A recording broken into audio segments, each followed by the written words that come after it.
Salut à tous les gars, on se retrouve aujourd'hui pour une nouvelle leçon de japonais. J'espère que l'épisode 1 vous a plu et que vous avez retenu ces bases-là. Là aujourd'hui on va voir plus de mots de vocabulaire, on va voir plus de choses à l'oral, comme on avait convenu. Et ensuite 5 nouveaux hiragana en fin de vidéo. Aujourd'hui on va parler un petit peu des métiers, du fait d'être étudiant, salarié, pour pouvoir continuer de mieux se présenter. En fait, là, pendant les premières vidéos, je pense qu'on va vraiment essayer de peaufiner en fait sa présentation, pouvoir vraiment dire qui on est, ce qu'on fait, d'où l'on vient, et comprendre la même chose en face de son interlocuteur. On commence avec le premier mot pour dire élève, étudiant, étudiante, c'est gakusei.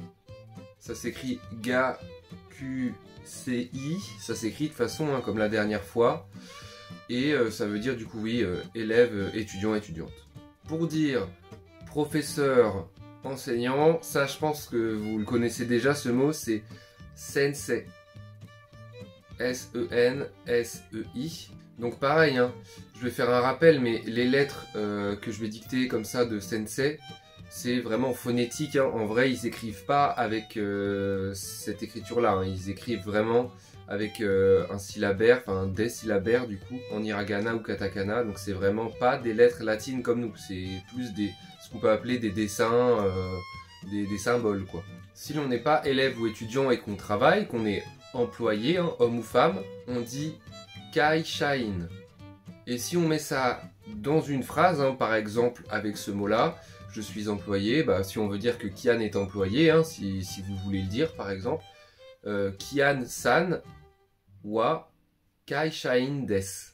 Pour vous donner l'exemple d'un métier spécifique, par exemple médecin, ça se dit isha. Donc par exemple, pareil dans une phrase, Kian-san wa isha desu. Ce qui veut dire Kian est médecin. Un truc qui peut vraiment être important à savoir et qui va vous aider pour faire vos futures phrases de présentation, c'est que quand on enchaîne plusieurs phrases de suite et que le sujet est vraiment évident, on n'est pas obligé de le répéter encore et encore. Je vais vous expliquer ça plus simplement. Par exemple en français, je vais dire « Je m'appelle Kylian, je suis employé, je suis français ». Mais le je suis n'est pas obligé en fait d'être tout le temps énoncé. En japonais, on va dire je m'appelle Kian, français, employé. Comme ça, c'est plus clair. En fait, le sujet est toujours sous-entendu. Par exemple, si je dis watashi wa Kian desu, que je veux dire que je suis employé, je vais pas redire watashi wa kaishain desu. Je peux juste redire kaishain desu. J'ai vraiment envie d'être le plus clair possible, d'y aller doucement, quoi. Si jamais, au bout de 20 vidéos, on sait juste se présenter et se repérer dans une gare, c'est pas grave, mais au moins vous saurez le faire. C'est ça que je me dis, quoi. Mais là, je trouve qu'on avance quand même pas mal. Je sais pas ce que vous en pensez. Là, c'est la deuxième leçon, deuxième séance. Si ça se trouve, avec le temps, j'aurai le temps d'en faire plus qu'une fois par semaine. C'est ce que j'aimerais. J'aimerais tellement en faire tous les jours. J'adore faire des vidéos. J'aimerais que ce soit mon métier. Surtout parler du Japon en japonais. Enfin, j'ai l'impression de voyager à chaque fois encore et je me remémore mes souvenirs. Mais bon, malheureusement, c'est pas pour le moment possible. Ce serait bien à la suite, à l'avenir. Et puis même pour vous, c'est bien. Si vous kiffez vraiment ce que je fais, ça peut vous arranger aussi. On va reprendre un petit peu les mots d'étudiant, étudiante.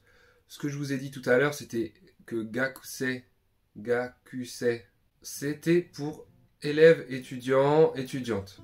Ce mot est en effet pour désigner les élèves et les étudiants, mais au sens général, au sens large. C'est vraiment les élèves de l'école, quoi, de n'importe quelle école. Si jamais on veut vraiment spécifier les étudiants de l'université, donc ça c'est un truc en plus, si vous dites gakusei, ça va, on va comprendre, quoi. Mais si vous voulez vraiment spécifier en fait l'école dans laquelle il est, à quel niveau, on dit daigakusei. Si l'on veut parler des étudiants, étudiantes, mais d'un lycée, donc lycéen, lycéenne, c'est koukosei. De toute façon, Je pense que la plupart, vous essayez juste d'apprendre à parler et à comprendre un petit peu l'oral, mais à écrire, là, le fait qu'il y ait des hiragana en dessous, je pense, bon, ça sert à peu de personnes, mais je les mets, on sait jamais, parce que moi, ça m'intéresse, enfin, ça m'intéresse et ça m'intéressait, sûrement que ça intéresse certains. Donc, pour rappel, dans une phrase, wa, ça suit le sujet, et des, c'est pour terminer une phrase de façon polie. Hein, ce sont des mots qui ne veulent rien dire, on s'en rappelle, hein. C'est juste des mots de liaison, des façons... Enfin, en fait, c'est des mots, moi j'appelle ça des mots blancs, en fait, des mots transparents qu'on prononce pas. C'est plus pour voilà, rendre la phrase polie, comme gozaimasu, qu'on avait vu dans la leçon précédente. Maintenant, ce que vous vous dites, c'est que c'est bien, j'arrive à dire des phrases, mais j'aimerais poser des questions pour qu'on me réponde, en fait. Pour que la personne en face de moi puisse se présenter. Ben justement, on va voir ça. Et c'est vraiment super facile. Nous, en France, ou dans plein d'autres pays, on met un point d'interrogation en fait à la fin de chaque phrase, à l'écrit par exemple, ou alors avec une intonation de voix, hein, qui nous fait comprendre en fait que c'est une question qu'on pose à quelqu'un. Et ben en japonais, on met pas de point d'interrogation, et il n'y a pas d'intonation à faire en fait. Enfin, on peut la faire, mais il y a beaucoup plus simple en fait. On rajoute juste comme wa ou des, un mot invisible, hein, qui ne veut vraiment rien dire, juste pour dire que c'est une question. Et ce mot, c'est ka. Ka, un romaji, hein, mais ça se prononce ka. Hein. Donc, par exemple, si je veux demander à quelqu'un, voilà, s'il est professeur, par exemple, si je veux demander à, je sais pas moi, Théo, voilà, Théo-san wa sensei desu ka. Théo-san wa sensei desu ka. Est-ce que Théo, t'es professeur, quoi? Théo est-il professeur? Si je veux demander à Martine si elle est médecin, Martine, san, wa, isha, desu ka. Martine wa isha desu ka. Donc est-ce que Martine est médecin? Martine est-elle médecin? Le ka sert donc de point d'interrogation, mais à la fois à l'écrit, mais à l'oral, quoi. À l'oral, en fait, vous dites ka à la fin d'une phrase, ça y est, c'est une question, quoi. Ça, c'est vraiment facile, je trouve, c'est un point super. Là, vous savez poser les questions. C'était juste ça, en fait, voilà, poser les questions. Ça a duré 2 secondes, je vous ai donné 2-3 exemples et ça y est, vous savez poser des questions en japonais. C'est super comme avancée. Maintenant, je vais vous apprendre à répondre à une question. Bon, ça, vous vous en doutez, hein, c'est comme partout dans le monde. Tu réponds juste, en fait, à l'affirmative ou à la négative, en vrai, aux questions. Tu peux répondre par oui ou par non. Enfin, c'est répondre à une question, c'est super basique, hein, mais je vais quand même vous faire la démo. Comme ça, ça fera plus complet, quoi. Vous aurez vraiment la question et la réponse. On va reprendre le prénom Théo. Donc, Théo-san wa gakusei desu ka. Théo est-il étudiant? Théo-san wa gakusei desu ka? Est-ce qu'il est étudiant, quoi? Voilà. Et donc, on va répondre oui, par exemple. Donc, hai gakusei desu. Dans cet échange-là, il y a Théo en face. Voilà, c'est Théo, es-tu étudiant? Et Théo, il dit oui, je suis étudiant. Et comme je vous l'ai dit tout à l'heure, il a juste dit hai gakusei desu et pas hai watashi wa gakusei desu. Car du coup, comme il répond à la question de est-ce qu'il est étudiant, le sujet est sous-entendu. Vous pouvez dire encore watashi wa, voilà, si vous voulez pas vous perdre. Mais si la personne en face de vous vous répond juste oui, étudiant, bon bah vous avez compris quoi. Voilà, il répond à votre question. C'est super simple, la question n'est pas étoffée, hein, c'est une question basique. Donc il vous répond simplement quoi. Voilà. Je vais répéter l'exemple. Théo-san wa gakusei desu ka? Théo-san wa gakusei desu ka? Est-ce que Théo t'es étudiant quoi? Est-ce qu'il est étudiant ce mec? C'est ce qu'on se demande. Donc il va te répondre hai gakusei desu. Basique, simple. Je le répète et tout, comme ça, vraiment vous l'avez quoi. Je pense que ça peut être une bonne idée. Et pareil, s'il veut dire non aussi, ça j'ai pas dit, mais vous l'avez le mot dans la leçon précédente. Y est, donc non. Tout simple. Voilà. Basique. Et si jamais, bon, on verra plus tard, là, juste après, pour répondre à d'autres questions, c'est de la même façon. Enfin, j'ai l'impression qu'il y a plein de gens qui se font tout un monde avec le japonais en mode « Ouah, c'est impossible, c'est impossible ». Il y a des différences, hein, vous l'avez vu, il y a quelques diffs. Mais répondre à une question, c'est...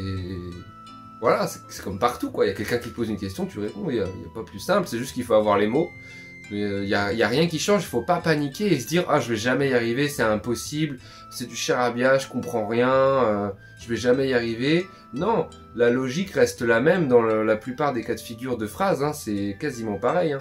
Là, quelqu'un te pose une question, tu réponds, c'est vraiment la basique. On va faire un petit rappel encore, là le but c'est juste de faire des phrases. Donc si je suis lycéen, watashi wa kokosei desu. Watashi wa kokosei desu. Je suis lycéen quoi. Voilà, simple, efficace, toujours la même logique.